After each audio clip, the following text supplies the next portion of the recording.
Hey everyone, welcome back to the video podcast series. I've been getting a lot of questions about the paleo diet as far as if it's good or it's bad and if people should do it. So without further ado, let's talk about the paleo diet. The first thing we need to cover is what exactly is the paleo diet and what it isn't. The paleo diet is simply a framework for how people should eat based on evolutionary biology and what we know about it through anthropological data.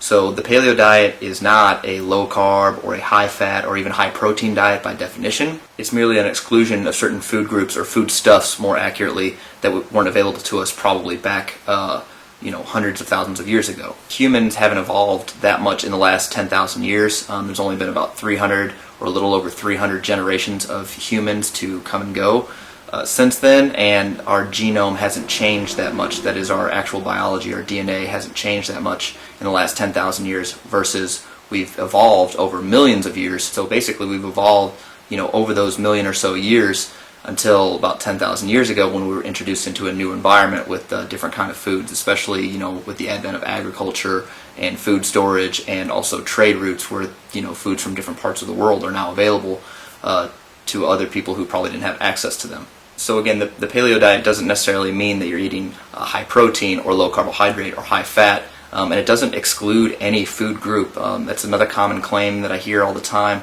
Paleo diet excludes carbohydrates or whole grains. Like, whole grains aren't even a food group. They're just a portion of grains or starches. Okay, starches to be more accurate, or even carbohydrates to be more accurate than that. The USDA food pyramid, or now My Plate, breaks down different foods into 7 basic categories, or 6 categories, I forget off the top of my head. Like meats and beans are one category, whole grains are another category, vegetables, fruits, oil, stuff like that. In my opinion, this is just a non-scientific approach to how we're labeling foods and where we're grouping them or categorizing them. In sciences, classic sciences such as chemistry and physics and stuff, the basic units that we use cannot be broken down any further. So in chemistry, these are elements. So I like to refer to foods as either proteins, carbohydrates, or fats based on their main macronutrient. And I think this is a more accurate way to approach how we're talking about food. So if a diet is low in carbohydrate, then you could accurately say that it is, it essentially eliminates carbohydrates from the diet. Okay, you're eliminating a food group. When you just say, hey, we're not going to eat any whole grains or man-made grain products, that doesn't mean you're eliminating a food group. That just means you're eliminating a certain aspect of common everyday nutrition that people in westernized cultures eat. By the same token, vegetarianism would not be eliminating a food group, because you're not eliminating protein, you're just eliminating meat. Now, we could go back and forth into whether or not plant proteins are as bioavailable as animal proteins and this, that, and the other, but if we're going to make this definition that the 3 main constituents of food are protein, carbohydrates, and fat, and that any food is classified into one or more of these food groups, then the only way to actually eliminate a food group is to eliminate a certain macronutrient, which doesn't really happen. So this kind of whole idea that, the paleo diet or any sort of nutrition plan eliminates a food group is kind of ridiculous. So as far as whether the paleo diet is good and bad, my personal opinion on it is that the paleo diet is a great approach to start getting nutritional quality taken care of. Probably one of the first things that most people do on the paleo diet is eliminate grains and other processed foods from their diet, since it technically doesn't fall within the paleo parameters that you're supposed to eat, meat and other animal products, vegetables, fruits, nuts, seeds, nothing that came around in the Neolithic era, such as grains, flour, or anything that contains those 2 substances. Not supposed to eat refined oils or vegetable oils such as canola oil, peanut oil, grapeseed oil, stuff like that. In general, this approach kind of reduces the exposure to all these man-made processed foods and kind of frankenfoods, if you want to call it that, which I think is a great approach for getting someone started on the correct dietary path. As far as how is it going to work for you, it's going to depend on how well you can dial your nutrition in, or fine-tune your air-fuel mixture, as Rob Wolf likes to talk about it.